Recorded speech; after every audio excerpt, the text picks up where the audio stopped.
Wangapi tulikuwa wote jana? Nione mikono ya wale ambao tulikuwa wote. Okay. Ambaye kwa bahati mbaya haukuwepo? Sawa. Tuna idadi ya watu wachache ambao tulikuwa nao jana. Jana tulianza utangulizi wa somo na tulizungumzia Father ama Baba. Mungu wakati anaumba wanadamu, kila alichokiplani hakikuwa bahati mbaya. Wala usije ukahisi kwamba kilitokea tu kwake. Wakati mwingine mimi nikiwa najifunza mwenyewe huwa nashangaa sana. Kuna siku nilikuwa najifunza siku ya 3 ya uumbaji, nikaanza kujiuliza utamu wa matunda. Yaani Mungu alidesign pela, embe, ndizi, havikutokea kwa bahati mbaya.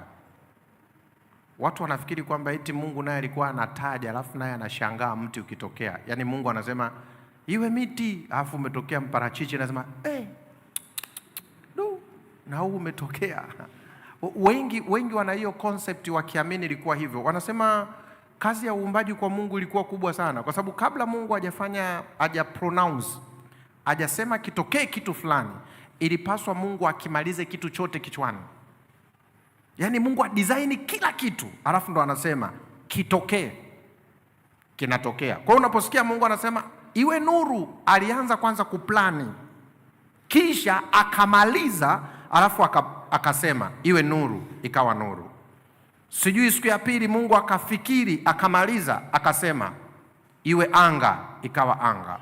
Vivyo hivyo siku ya 3, kusanya maji sehemu moja, ardhi ikatokea. Mungu akasema itokee miti ya kila aina. Tayari miti yote unayoifahamu Mungu alishakuwa nayo kichwani. Kwa mantiki hiyo, mtu mke na mtu mume kabla hawajaumbwa Mungu alikuwa nao kichwani. Natamani uelewe hilo. Tayari Mungu alijua kwamba namuhitaji mtu mwanaume na muhitaji mtu mwanamke. Na nisikilize vizuri, hata duniani tunakoishi huwezi kutengeneza kitu bila kazi. Kinachosababisha kitu kitengenezwe ni kazi. Na kazi kitakachofanya hicho kitu ndio kinakipa hicho kitu umbile. Kwa hiyo umbile la kitu linategemea nini? Kazi gani linaenda kufanya. Ndio maana hata kwenye magari kuna mbunifu alibuni trekta. Trekta ni gari kama lilivyokuwa Abudi.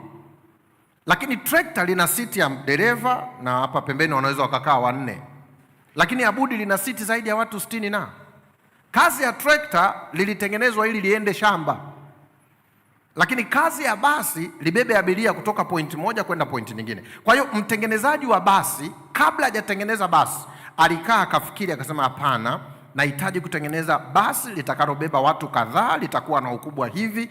Then huyu mtu akaanza kutengeneza. Ndivyo alivyo Mungu. Mungu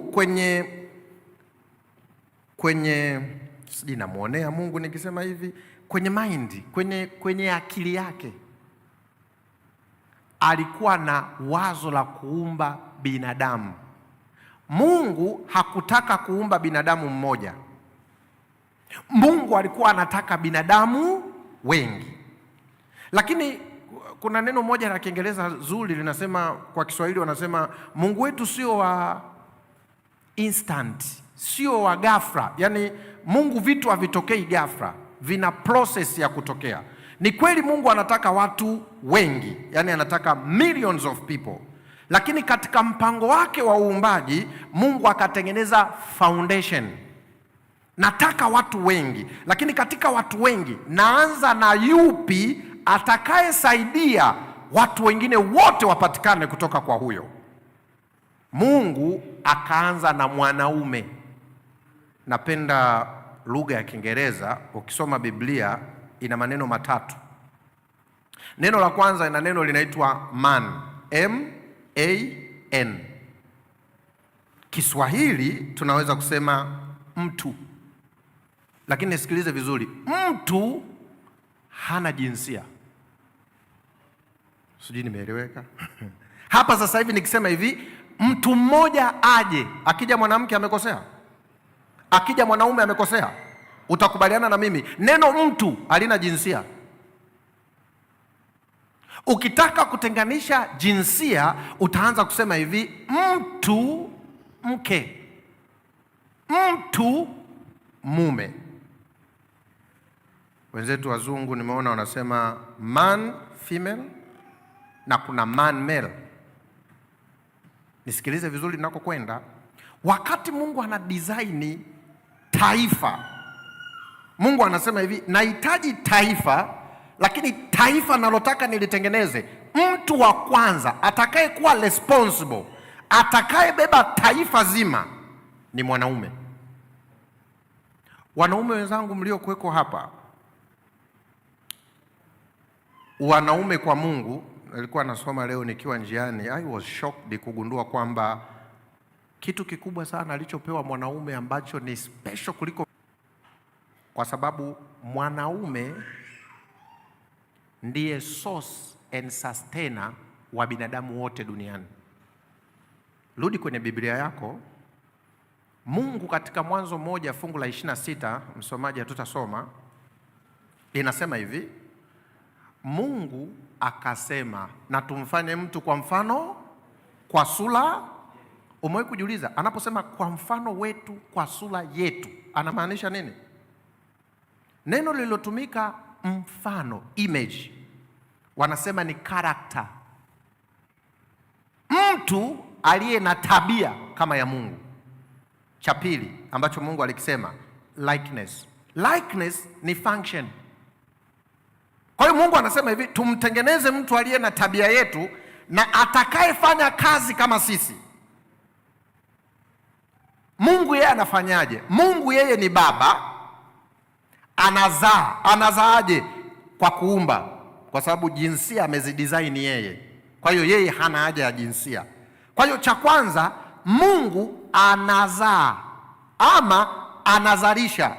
Ndio maana akasema hivi, na muumba mtu. Kwa hiyo ukienda kwenye Biblia yako ukasoma kitabu cha Mwanzo 5 fungu la 1 na kuendelea, utagundua baba yake na Adamu ni Mungu, kwa sababu Mungu alimzaa Adamu. Alimzaaje? Biblia inasema hivi, Mungu alichukua mavumbi ya ardhi, akatengeneza lisanamu, akampulizia pumzi, Adamu akafumbua macho, akawa nafsi hai. Maana yake nini? Mungu baba akamuumba baba. Weka hiyo kitu kichwani usisahau. Baba akamuumba baba. Mungu ni baba yake na Adamu. Alafu Mungu anamwamini Adamu na anampa wadhifa wake.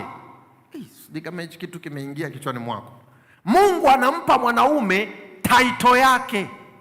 Mimi watoto wangu hawaitwi Christina Shoma, wanaitwa Christina Peter. Unafikiri Adamu anaitwaje? Babake na Adamu anaitwa nani? Kwa hiyo Adamu, jina la babake kama angeandikishwa shule angekuwa anaitwa Adamu Mungu. Kama tuko pamoja nipungie mkono. Mtoto wa Adamu yule mwanamke mama yetu Eva, naye alikuwa anaitwa Eva Adamu. Ninaogopa kuambia hivi, mwanaume anapokosea akosei yeye na generation inakosea. Sijui kama hii point umeielewa vizuri. Mimi Pastor Peter leo nimebeba generation. Ndio maana Adamu alivyozingua kwenye bustani ya Eden karibu mpaka sisi leo, kwa sababu Adamu ni foundation.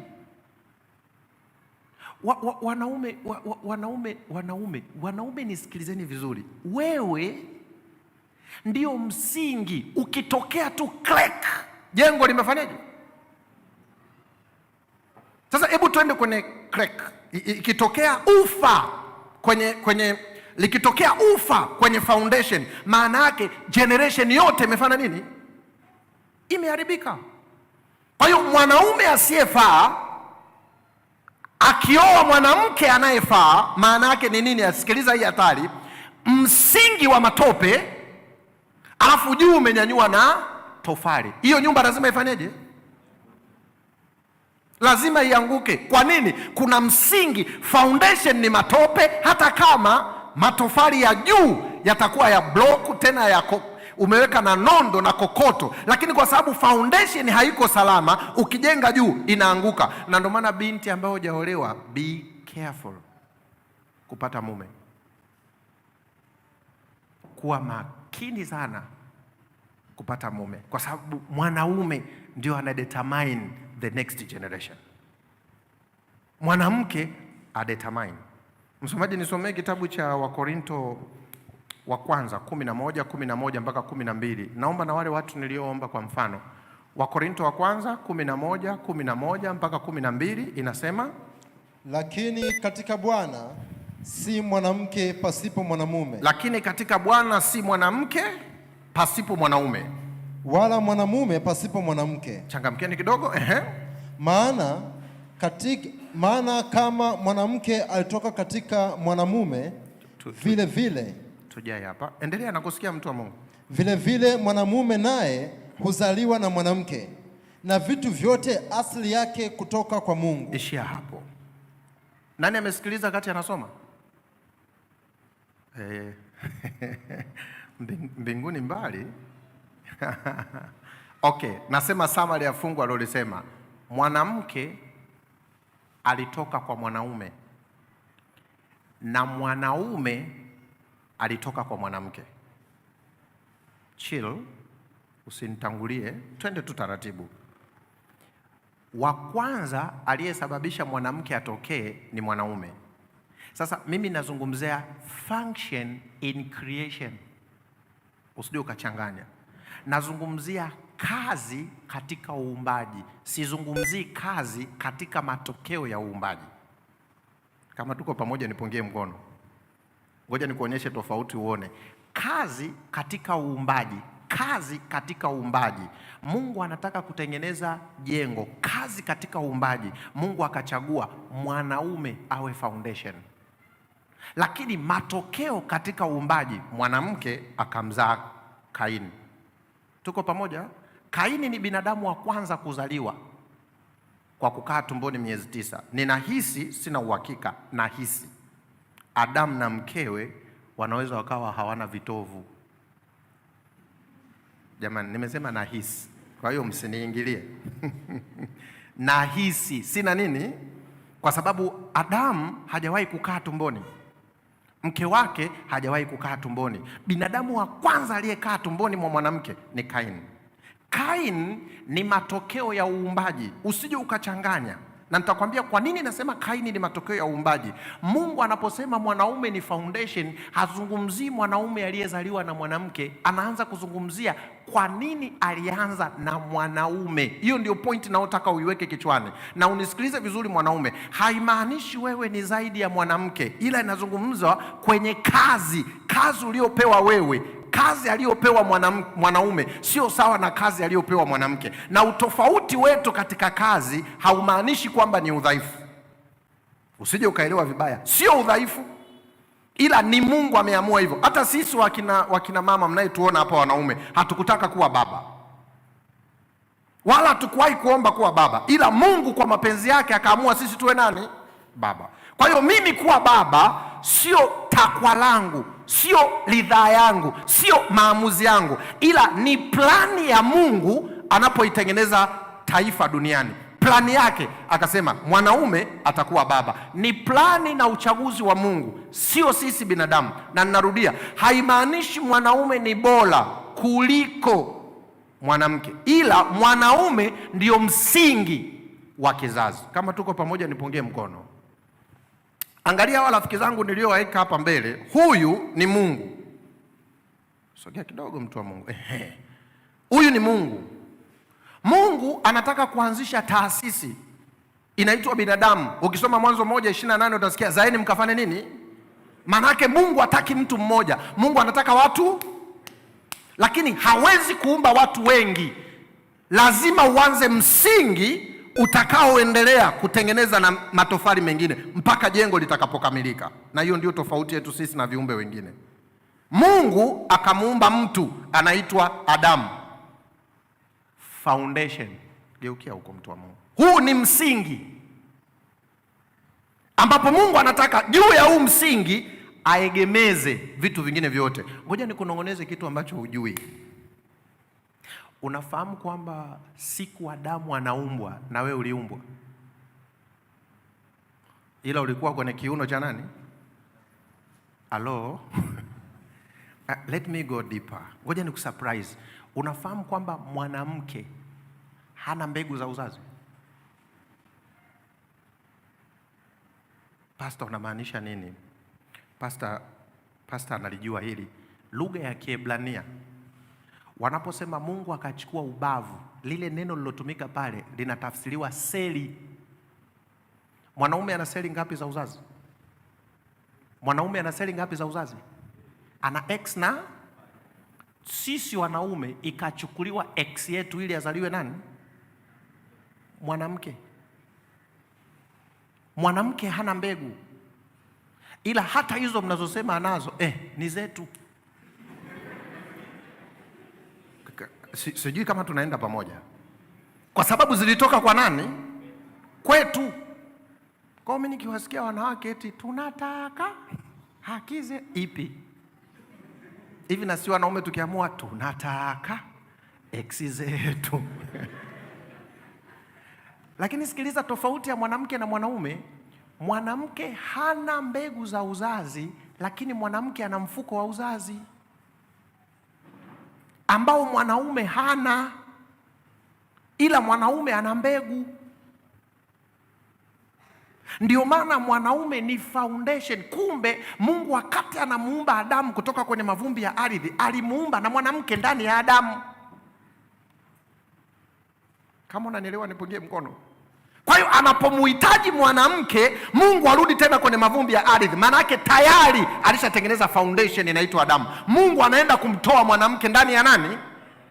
Na ndio maana sisi wanaume ni baba zenu wanawake. Na msitutishie leba, sijui uchungu ni amujui, tulizaa kwa operation. Msituone hivi. Mama, tulizaa kwa operation, haikuwa rahisi. Yaani mtoto wa kwanza ambao ni wewe mwanamke, tulipata tabu sana kukuzaa. Na ndio maana nitafundisha mbele siku zijazo. Ndio maana Adamu anapomwangalia mke wake anasema huyu ni mfupa katika mifupa yangu. Maana yake nini? Mimi Adamu ndio source na sustainer wa mwanamke, foundation. Mwanamke hawezi kusustain pasipo kuwako kwa Adamu. Ndio maana Mungu sasa anamuumba nani? Mwanamke. Tuko pamoja? Naenda taratibu unielewe. Kuna Mungu Baba, lakini ni baba yake na Adamu. Adamu ni baba yake na nani? Na mwanamke. Kwa hiyo mwanamke Mungu babu yake. Ni watu mmenielewa? Na ndio maana mwanamke akikuombea kwa Mungu, kazi unayo. Si unafahamu vijukuu vinavyopendwa na wababu? Ogopa mwanamke akienda, babu, mwanao kanifinya. Adamu kazi anayo. Mwanamke, kitabu cha Wakorinto kinasema hivi, kichwa cha mwanamke ni nani? Nisikilizeni binadamu wenzangu, haizungumziwi utawala, inazungumziwa function. Mungu anapotaka kupeleka taarifa duniani kabla dhambi haijaingia, alikuwa apeleki kwa mwanamke. Taarifa ilikuwa inatoka kwa Mungu inakuja kwa nani? Mwanaume ndio anampa nani? Siku mwanamke alipopeleka taarifa kwa mwanaume, tumepata matatizo mpaka leo. Na nisikilize ni wakina mama, nikijifunzaga na familia yangu wa masomo, wakati mwingine mke wangu anakuwa na maswali. Kwa mume wangu mnatuonaje sisi wanawake? Si wa underestimate, si washushi viwango. Hiki ninachokizungumzia hapa ni plani ya Mungu. Hata sisi wanaume hatukutaka. Yuko hapa alitaka yawe kichwa cha mwanamke anyoshe mkono? Ni Mungu alidesign hivyo. Mungu anasema hivi, mimi Mungu nitafanya mawasiliano na Adamu. Kwa nini? Huyu nimemchagua awe baba, source and sustainer. Mimi Mungu ni chanzo cha mwanaume, mwanaume anapaswa kuwa chanzo cha mwanamke, na kizazi kitakachofanya nini? Na ndio maana narudia tena, leo dunia haidili sana na mwanamke. Mwanamke ni muanga wa matokeo ya wanaume walioharibiwa. Mimi naangaliaga, sijui kama nani mnaangaliaga. Umewahi kukuta tangazo la gari linauzwa si ndio? Umewahi kuona matangazo, poster zinatengenezwa za gari linauzwa? Kwa nini kuna mwanamke wanamwekaga mbele ana nguo zote ila amevaa shoe peke yake? na utakuta amekaa mbele ya gari, kakaa hivi hivi ila amevaa nini? Alafu hapa pembeni ndio kuna gari, tangazo la gari, lakini kuna mwanamke hana nini. Nimekuja kuobserve nikashangaa, target ya shetani sio mwanamke, target ya shetani ni mwanaume. Ili jengo tukiambua sasa hivi tubomoe, tukitaka tulibomoe kwa urahisi, tunapiga foundation, jengo lote linaenda wapi? Ndio maana sasa hivi shetani hadili na mwanamke. Nitakwambia kwa nini wanawake wako kwenye temptation, usio na wasiwasi. Shetani anajua nikitandika mwanaume ndiye anayesababisha kizazi kiendelee. Nikipiga mwanaume nimedestroy taifa zima.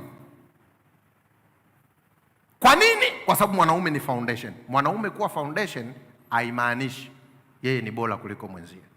Sasa hapa nitarudi tuzungumze vizuri leo hapa. Lakini ngoja niendelee mbele unielewe. Hapa hatuna mke na mume. Hapa tuna Mungu, tuna mwanamke, tuna mwanaume. Mwanzo 2:18. Watu wanachanganya sana hili fungu. Mwanzo 2:18. Mwanzo 2:18 inasema Bwana Mungu akasema, si vema huyu mtu awe peke yake. Nitamfanyia msaidizi wa kufanana naye. Hivi hapo amesema nitamfanyia mke? Hilo fungu losoma, Mungu amesema si vema mtu huyu awe peke yake, nitamfanyia mke wa kufanana naye. Hajazungumzwa mke hapo. Naipenda lugha ya Kiingereza, inasema hivi, and God said is not good for a man to be alone. Nenda katafute maana neno alone. Alone linatokana na maneno mawili ya Kiingereza. La kwanza all, la pili in one.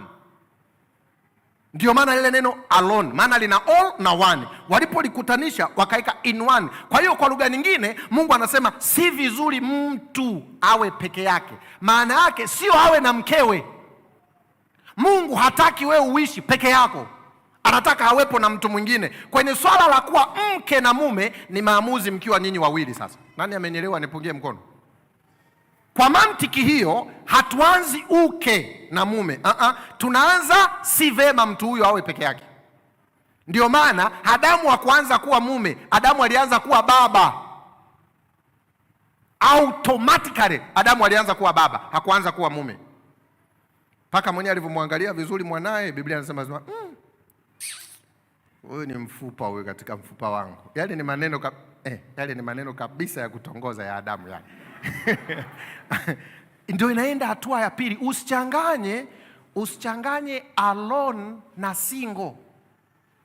Mimi nimepata nafasi ya kusoma haya maneno kwa muda kama miezi 9. Neno single maana yake lina maneno matatu ya Kiingereza. Lina separate, unique na whole. Mtu akisema I'm single maana yake yeye ni wa pekee. Hakuna kama yeye na yeye amekamilika. Ndio maana ya single. Lakini angalieni leo sisi tulivyokuwa wajinga. Anayesema niko single hana demu. Nimeongea maneno ya duniani lakini si ndo tuko huko duniani. Leo mtu kisikia niko single maana yake hana msichana na msichana hana mvulana wa kunanili. Lakini kwa Mungu single ni kijana wa kiume aliyekamilika. Hana shida yoyote, ana uwezo wa kuishi, wala hana mpango na mke. Rudi kwenye Biblia yako. Adamu alihitaji kutaka mke? Baba watu alikuwa busy, anaangalia huyu ataitwa tembo, kamepita kakenge. Ataitwa kenge. Mungu mwenyewe naye anamwangalia Adamu, anatoa majina ya wanyama, afu Mungu anaongea. Nilikuwa nafanya research ya hili fungu kujua Musa anaposema si vema mtu huyu awe peke yake, aliona nini? Wanasema hivi, Mungu hakuwa anaongea na Adamu. Mungu alikuwa anaongea na yeye mwenyewe. Lile neno si vema mtu awe peke yake, nitamfanyia msaidizi. Mungu alikuwa anasema hivi, plani yangu ya uumbaji bado haijaisha, maana plani yangu nataka wawepo watu wawili watakaonisaidia kuendeleza watu wengine. Musa anasikia kila anachoongea Mungu, ndipo Musa anatuandikia sisi. Mungu akasema si vema mtu huyo awe, lakini sio Adamu. Adamu hakuwahi kutaka mke. Hakuwahi kutaka mke. Wala alikuwa ajui kwamba kuna mwanamke. Tena kama Adamu angetaka mwenzie, angemfuata Mungu kumwambia Bwana niumbie mwenzangu. Wewe unafikiri Adamu angemjua kuna mwanamke? Adamu angesema niumbie mwamba.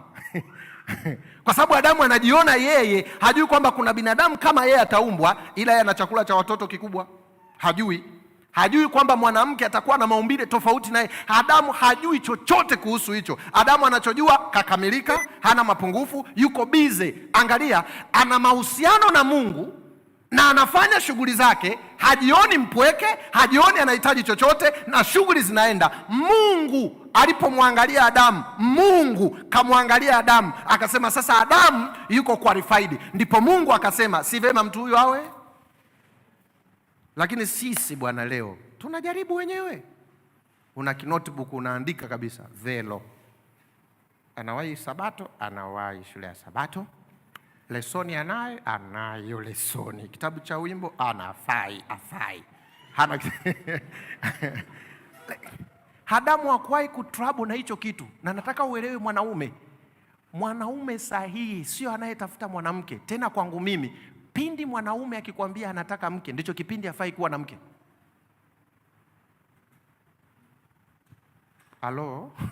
Yaani ukisikia kidume kisema pastor, nimechoka, nataka sasa, ujue kabisa huyo yuko disqualified. Nisikilizeni wadogo zangu, kwa nini nimesisitiza sana hapa? Kabla hatujaingia kwenye ndoa, sasa hivi duniani hakuna mtu ambaye yuko peke yake.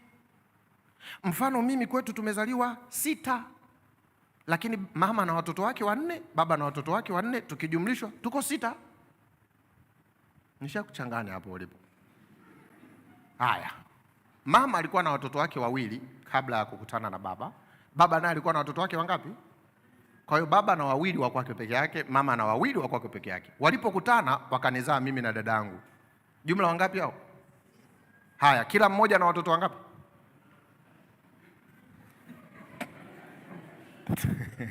Na wauliza kila mmoja na watoto wangapi?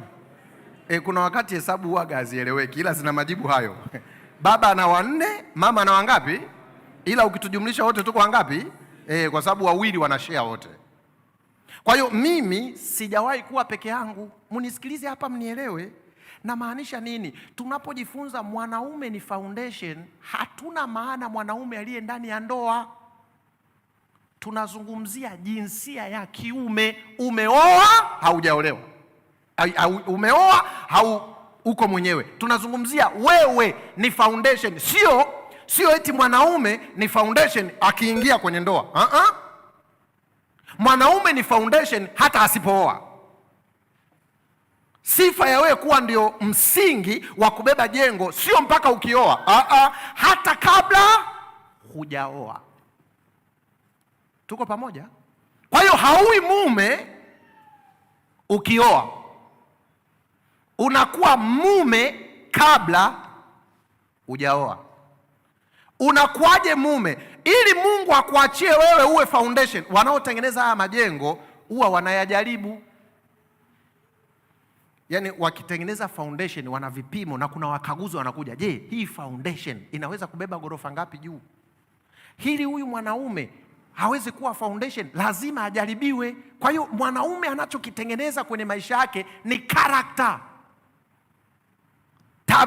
Tabia ipi? Sio tabia yake. Anatengeneza tabia ya nani? Sasa nisikilize, huyu hajaoa bado, lakini hapa alipo hajaoa, Biblia inamwambia usizini. Hazini sio kwa sababu wanawake hawapo. Azini kwa sababu ana mahusiano mazuri na nani? Nani ananielewa? Kijana uliokuweko hapa wa kiume, kabla hujaoa, unazini au uzini? Niangalie, mbona mniangalie mnaja? Kabla haujaoa unazini au uzini? Maana yake nini? Kijana wa kiume anayezini kabla hajaoa, maana yake yeye mwenyewe hapa alipo, foundation yake huyu Adamu sio tena Mungu. Foundation yake ni nani? Shetani. Tuko pamoja? Ngoja nimchukue mmoja awe shetani. Mungu toka kidogo, nenda pembeni. Foundation ikiwa shetani, sikiliza hii point usisahau. Shetani hajamuumba mwanaume. Shetani ni kiumbe aliyeumbwa, hajui siri ya wanaume ni nini. Shetani anakumisuse, hakutumii unavyotakiwa. Mimi natoaga mfano wa kweli, wenye magari mtakubaliana na mimi. Unavyoliendesha gari lako sio sawa na ukiendesha la mwenzako. Naongopa. Yaani hata mimi inanikutaga hiyo. Gari langu kwenye shimo nang'ataga hadi meno. Yaani naingia kwenye shimo kidogo kidogo, lakini la mwenzangu unakuta unatia tu gia, bwana we twende. Iko hivyo. Shetani anapomshika mwanaume hamwendeshi inavyotakiwa, kwa sababu haijui product, sio yeye aliyoitengeneza. Kwa hiyo shetani ana instruct anavyotaka yeye. Kwa hiyo kijana wa kiume pindi anapofanya ngono kabla ya kuoa, maana yake sio tena foundation, hapaswi kubeba generation. Kwa mantiki hiyo, wadada mliokuweko hapa, usiolewe na mwanaume kwa sababu ana nyumba. Kuna mwanaume ana nyumba lakini foundation yake sio Mungu. Kuna mwanaume ana gari zuri lakini foundation yake sio Mungu. Kuna mwanaume ni msomi PhD holder, mimi ni mchungaji, lakini nyumbani kwake ndoa shida. Sifa ya mwanaume sahihi utakayeweza kujengwa juu yake ni mwanaume ambaye foundation yake huyo mwanaume ni nani? Na foundation ikiwa Mungu, huyu mwanaume halali na wewe mpaka siku ya anayetaka kukuoa vipi? Mna miezi mingapi ya uchumba? Hapo ulipokaa saizi, anayetaka kukuoa mna miezi 6 Mmeimba kwaya mkuimba?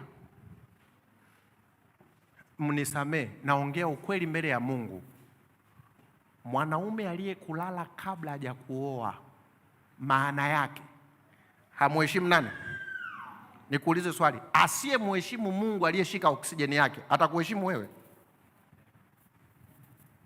Mabinti nakuuliza,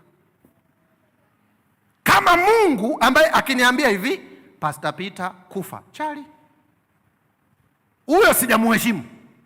Ananiambia usizini, naambia ulisema 7 mara 70. Kuna mafungu kwenye Biblia.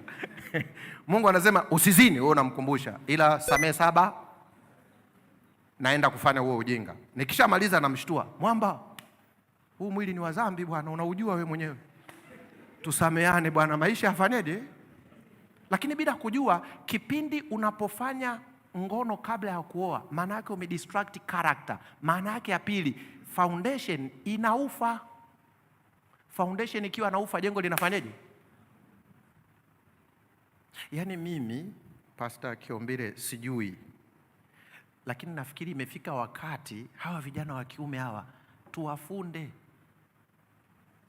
Kule kwetu Dodoma kuna wakati tunaendaga polini kabisa kufundwa. Tusipokuwa macho kuwekeza kwa vijana wa kiume, trust me, kizazi kinachokuja ni kibaya sana. Kwa sababu mwanaume yoyote ambaye foundation yake sio Mungu, nitakuja kukufundisha mbeleni. Ndio maana leo watu wanavutiwa. Leo ujiulize kwa nini tuna single parent wengi. Leo mwanaume anaona fahari kufiatulisha watoto ambao halei. Leo ukija kwenye TV, watu maarufu Tanzania ndio wanapromote kuwa single mother. Leo mdada anakaa mbele za watu kabisa sema, mimi mwanaume anitishi. Kama kazi ninayo, gari ninayo, nikitaka watoto nazaa. Mimi sihitaji mwanaume. Hahitaji mwanaume, lakini anao wangapi? Anao na nilinao. Yaani akija hapa, mwanaume anitishi, mimi simuhitaji. Akishuka hapa usiku, kaenda kwa mwanaume huyo huyo. Anazini ila hana mume. Kibiblia tayari foundation imefanyaje? Nisikilizeni wadogo zangu, wazazi wangu na wakubwa wenzangu. Ndoa haianzi mke na mume. Trust me, ndoa inaanza hapa kabla hawajaoana. Huyu mwanaume anamheshimu Mungu. Huyu mwanaume akimheshimu Mungu, huyu dada akiolewa na huyu mwanaume atakuwa salama. Kwa sababu anaye control kwa huyu mwanaume ni mbingu. Kama mbingu inamcontrol, maana yake she will be fine. Ngoja niwaambie, mnaziona hizi ndoa zinazokuja kanisani hizi? Kuna wakati wakiwa kwenye gari mule ndo wanaambiana, wakipaki pale unaambia tumefika kanisani, mambo yako siyataki. Kwa hiyo wakishuka hapo wanatutishia, unaona wanapendana, kumbe wanatuigizia. Nasikia paka wanafutianaga benchi, baby kaa. Ibada kisha wakiingia kwenye gari, sogea huko, usinishike, usinishike.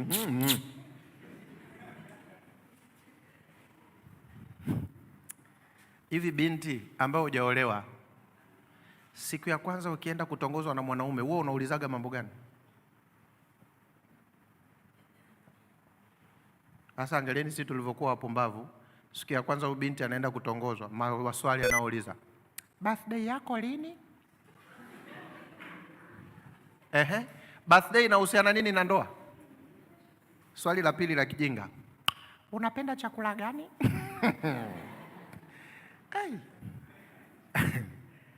Ngoja niwaambie kitu ambacho ulikuwa hujui, kijue leo. Hakuna interview ngumu sana duniani kama interview ya kutongozwa, kwa sababu ndio unatengeneza muktadha wa maisha yako. Mwanamke, swali la kwanza, jua position ya mwanaume, amesimama kwenye msingi gani yeye. Na mimi nawaambiaga mabinti, mwanaume wa ukweli mjaribu. Nisikilizeni, kwenye kizazi hiki cha wanaume tulionao leo, ukikuta umemjaribu mwanaume kulala naye akakwambia hapana mpaka ndoa, nakwambia we binti, ukirudi nyumbani jifungie mlango, cheza, changamka, luka, umepata mume. Hiyo ndio testi kubwa kuliko zote za kujua huyu mwanaume anamheshimu Mungu. Kama huyu kijana yuko connected na Mungu, huyu binti yuko connected na Mungu, hawa wanapooana, nisikilize, hii ndoa haiwezi kufa. Chagua pale mmoja awe mkeo. Nani? Chagua. Ametenda maajabu. Simama hapa mbele mniangalie mimi. Umeolewa hapa tu kwenye mfano. Mshike mkono. Sasa sio ukitoka hapa uanze wewe unajua yule ni pasta mpaka mafuta. Vijana bwana anaweza akatembelea umo yani hapa. Akitoka kumwambia binti wewe unajua pasta anaongozwa na nani? Wadogo zangu nisikilizeni vizuri kabisa. Sikilizeni vizuri kabisa hii pointi. Kama huyu mwanaume alikuwa foundation yake ni Mungu, hii ndoa ipo? Sikiliza vizuri. Kama hii ndoa iko salama, kinachofuata baada ya ndoa ni nini? Familia. Watoto waliozaliwa, tujipange hapa watatu. Maana yake hii familia ipo? Sikiliza vizuri, kama hii familia iko salama, kinachofuata ni nini? Community. Jamii, si ndio? Maana yake jamii iko? Acha jamii, baada ya jamii kinachofuata ni nini? Taifa. Tanzania lipo? Sasa angalia, taifa likiwa limeharibika, hatutatui taifa. Shida sio kwenye nini? Tunakuja kwenye community. Shida sio nini? Tunakuja kwenye familia. Shida sio nini? Tunakuja kwenye ndoa. Shida sio nini? Tunakuja kwa mmoja binafsi hapa. Shida ndipo tutakapoitafuta. Sisi hapa kanisani tulivyokaa sasa hivi, si ni community? Humu ndani kuna aina ngapi za watu? Mbili. Mwanamke na. Ukiona kanisa liko corrupted, ukiona ndani ya kanisa kuna shida sio community. Tukitafuta tutagundua shida iko wapi. Mnisamee, naongea ukweli kabisa. Kila kwenye tatizo la ndoa, shida iko hapa. Wanawake hawana shida, nitakufundisha hapa siku zijazo utashangaa. Shida iko wapi? Kama tukijenga hapa vizuri, hili lote litashikiliwa. Leo ukiona polisi mkorofi ukienda kituoni, ujue shida haiko polisi pale. Haipo pale. Shida iko wapi? Hapa. Huyu baba akiwa tu mshenzi, ndoa yake inakuwa ya kishenzi, watoto wao wanakuwa washenzi, community inakuwa shenzi, taifa linakuwa.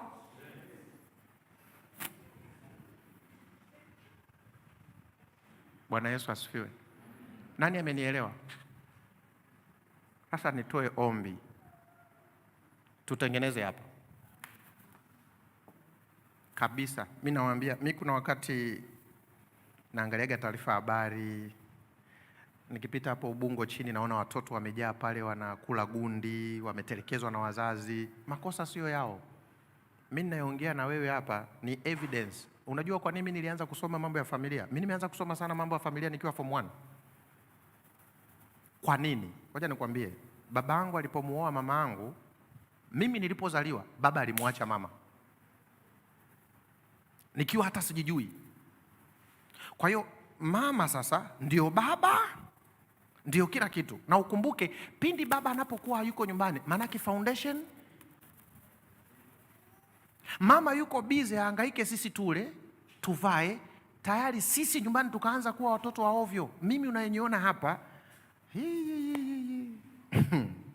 mimi nilikuwa muizi mimi. Yaani ukiniacha sebuleni kwako dakika 2 na kuibia. Mimi unayoniona hapa nilikuwa mvuta bangi. Sisemi kwa nia mbaya, na ndugu zangu wananifuatiliaga kwenye mitandao. Sisi hatuna umoja wa familia tuliozaliwa tumbo moja. Mara ya mwisho tumeonana wote nafika hata miaka 20. Hatujawahi kukutana wote as a family hivi. Kosa sio letu. Kosa ni wazazi. Mimi nilipokuwa form 2 nikakaa nikasema no, sihitaji hichi kitu kitokee kwenye maisha yangu. Nikiwa form 1 nikaanza kujifunza. Form 2 nikapanga mpaka idadi ya watoto. Nilikaa mwenyewe nikaanza kutengeneza familia yangu. Niko form 2. Sijui hata namuoa nani. Kile ambacho wazazi wangu walikosea, mimi sijakosea. Familia yangu tuna unity. Nashukuru Mungu kwa watoto nilionao. Nashukuru Mungu kwa mke niliye naye, kwa sababu niliamua mimi kwamba nimejifunza makosa ya foundation, then I'm correcting myself. Kwa hiyo kijana uliokuwa hapa, correct yourself. Haijalishi umezaliwa kwenye familia gani. Sasa nimekupa tu mfano. Mimi pia nimekwambia nilikuwa muizi, navuta bangi, nawaibia akina mama kwenye pochi mkiwa mnagombea gari, lakini kosa alikuwa langu. Kosa foundation alitelekeza mji. Kilichotokea generation, kizazi chake, tukaanza kuwa kenge. Nisikilize vizuri. Umewahi kusikia ng'ombe kazaa chura? Wewe kama kenge utazaa? Iko hivyo. Mungu wangu, ngoja niseme kitu kibaya ujisikie vibaya. Kama mume wako mume aliyekuoa kabla ya kukuoa alilala na wewe, maana yake amheshimu Mungu. Kama aliweza kulala na wewe kabla hajakuoa, kinamshinda nini kulala na mwanamke mwingine akiwa kakuoa?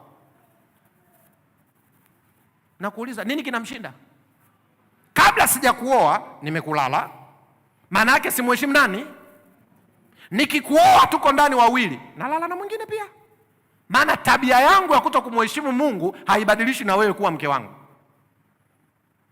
Maana wewe uliapa kuambatana na kamalaya fulani hivi makini kabisa, maana kalikulala kabla akaja kuoa.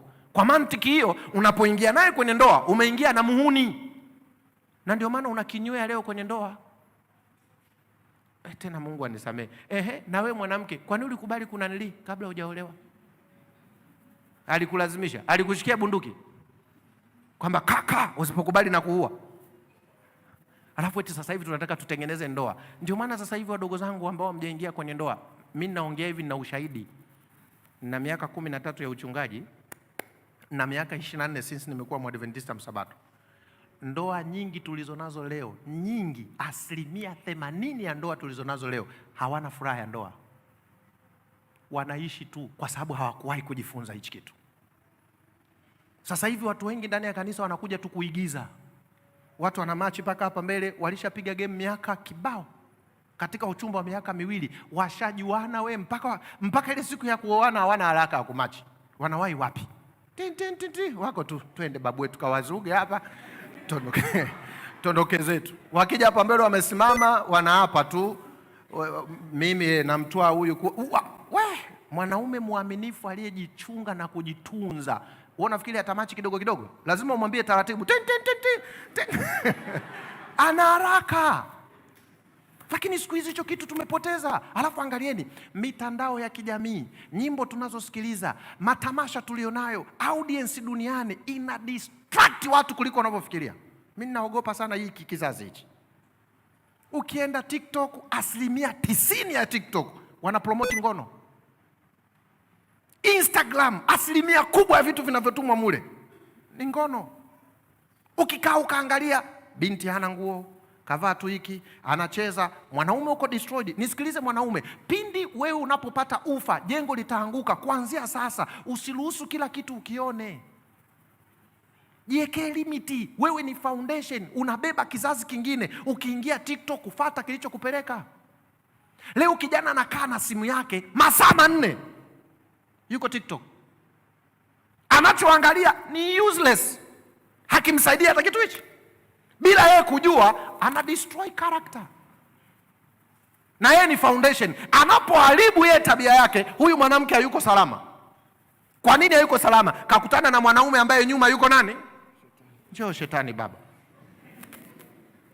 Tayari huyu mama hayuko salama. Usalama wa mwanamke unategemea mwanaume yuko kwenye foundation gani. Ndio maana nawaambia wanawake, mwanamke sio kila mwanaume anafaa kuwa mumeo. Be careful. Achana na hizi fashion. Hayo magari unaona nje ni mabati. Angalia mwanaume mwenye misingi aliyekuwepo, ambaye Mungu ndiye foundation ya huyo mwanaume. Niamini mimi, utaenjoy ndoa. Lakini siku hizo wadada, una gari huko anang'ata kucha, una gari nayo. Unafanya kazi gani? Mimi niko TRA. Hapo sawa, tuoane. Unaolewa na TRA na gari. Huyo mtu unamjua ni wa aina gani? Nani amenielewa? Nipungie mkono. Naomba leo tuishie hapa. Asanteni sana wadogo zangu. Naomba nitoe ushauri. Mnaweza kwenda tu, asanteni na kesho tena. Naomba nitoe ushauri. Vijana wa kiume, wakina dada tutazungumza huko, lakini mimi najua wanaume wakishakuwa salama, wakina dada mtakuwa salama.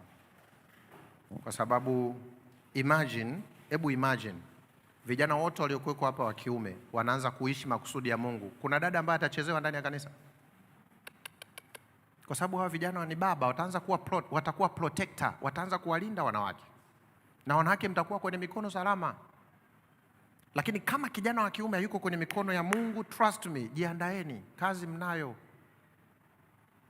Mimi niwaombe, niombe kanisa la Ubungo Hill. Hebu vijana, let us change our mindset. Shetani ameishika hii dunia, mimi mpaka naogopa.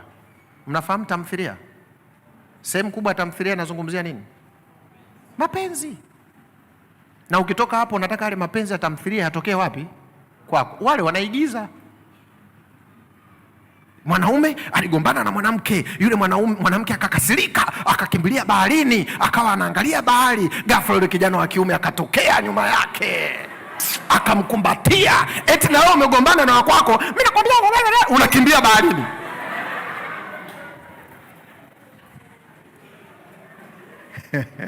Unasahau ile ni nini? Hebu tusiishi kwenye assumption. Trust me, tuishi kwenye real life. Hebu kuanzia leo usiishi kwenye maigizo, ishi kwenye maisha hasi.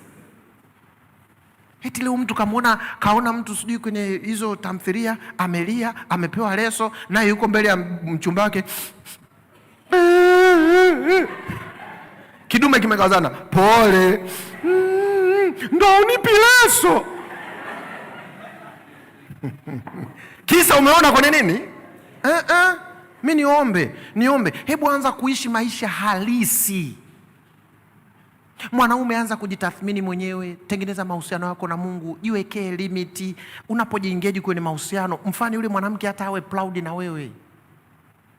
Mfanye yule mwanamke aone amepata bahati. Mfanye yule mwanamke aone wewe ni dhahabu. Lakini leo ndani ya kanisa kijana wa kiume na kijana wa kike wanalala wote, na asubuhi wako hapa na mmoja ni muimbishaji, yuko hapa mbele, piga banda. Na jana hajalala kwao. Afu kako hapa mbele. Na huyo uliyelala naye hapa kanisani anamwambia mwenzie ili akujue. Utakuta anamkanyaga. Wale wanakuwa yeye kushoto, wa kwanza, wa pili, wa tatu, kwisha. Wewe mwenyewe uko hapa, Yesu ameniokoa. Jamaa anaambia wa kwanza, wa pili, wangapi? Kwisha. Hivi unafikiri mtoto wa kike hiyo ni fahari kwako? Ni disrespect. Mimi niwaombe, hebu thamini mwili wako. Hakuna kitu kikubwa duniani unachopaswa uinvest kuliko kitu chochote kama mwili wako. Lakini leo mtu ana uwezo wa kukupa mwili wake ila hawezi kukupa simu. Yaani binadamu mimi nafikiri tumekuwa zaidi ya machizi. Eti simu, chombo kilichotengenezwa na binadamu, hakupi. Hii ni simu, inapaswa hadi kila mtu na simu yake. Ila mwili wake anafanyaje? Kwa hiyo mwili hauna thamani, simu ina nini? Mimi niwaombe mabinti mliokuweko hapa, kuanzia leo anza kukuza thamani yako. Kijana wa kiume, anza kukuza thamani yako, alafu jijue kabisa. Yani weka akilini mwako hivi, najizungumzia mimi, na mimi ni mtu. Kuna wakati nikiwa tempted na dhambi, concept kubwa inayokuja kichwani inaniambia hivi, mimi ni source and sustainer. Kosa nalolifanya mimi halina matokeo kwangu tu, lina matokeo na kizazi kinacho iko tu kinanifanya no, I can't do this. Hapana, siwezi kufanya hichi kitu. Kwa nini? Mungu ananitegemea kutoka kwa Pastor Peter John atengeneze generation itakayokuwa baraka duniani, na kwa sababu hiyo siwezi kumwangusha Mungu. Naomba vijana wa kiume, na waomba, anza kuishi maisha hayo. Jiwekee limits. Ukienda kwenye social media, jiwekee limit. Hiki sihitaji, hiki nitaona, hiki sitaki, hiki nitaangalia. Ukiweka misingi hiyo, maana yake unajimoldi kuwa na mahusiano na Mungu, na pasipo wewe kujua, pindi unapojimoldi kuwa na mahusiano na Mungu, automatically kuna kabinti katoto kama mzee Nanli kanaandaliwa mume salama. Kako huko Geza Ulole, hakajui chochote. Lakini wewe mwanaume unapoinvesti, yule binti yuko salama. Angalia kinachotokea. Mwanaume alimzaa mwanamke kwa operation.